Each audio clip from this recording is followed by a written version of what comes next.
And now joined by Chip Wile, the track president down at Daytona, as we are a week away from Daytona in the summertime. I know you guys are excited, and all the race fans here in Northeast Florida can't wait. I can't believe we're already talking about the Coke Zero Sugar 400.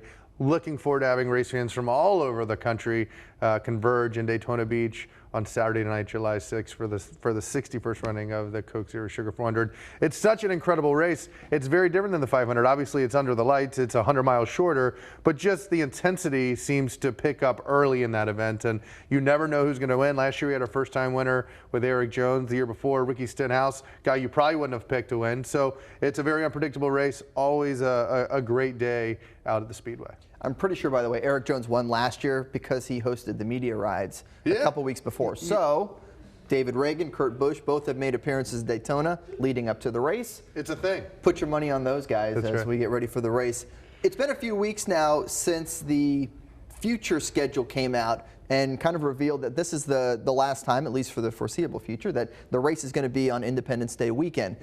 What has the reaction been to that? I know everybody's excited because now it's the last race before the playoffs, which, you know, makes a lot of sense because you're going to get a lot of volatility and a lot of excitement at Daytona. What has been kind of the overall reaction that you guys have gotten from fans? I mean, both fans and competitors understand the move. They're excited about the move. I think, you know, it's certainly something where we all recognize how important the 4th of July weekend is and to our sport and being in Daytona. But we also got to continue to push forward. And you look at what NASCAR is doing with the point system, with the new car. We got to continue to evolve and change. And so I think starting the regular season in Daytona and finishing the regular season in Daytona makes a heck of a lot of sense. And we're looking forward to hosting race fans next August. And it'll certainly be a great way to cap off the regular season of the NASCAR season. As for the actual racing on the track, we hear so much about how different it is from that February race, and it brings that excitement level. You know, you're pumped up to see who is going to be at the front, and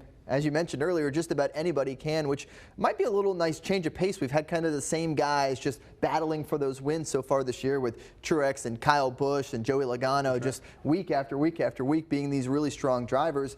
Daytona's a little bit different, though, and we'll see that at the race. Well, you looked at Michael McDowell coming with 2 to go to finish the Daytona 500. He had a chance to win, and Michael McDowell, as you all know, isn't a guy that typically runs up front on a regular basis. You know, there's just so much unpredictability in this race. And I remembered when I worked on the race team side of the business, when you walked up to the race car to get your driver after the event, he wasn't sweating, but he was emotionally and physically drained.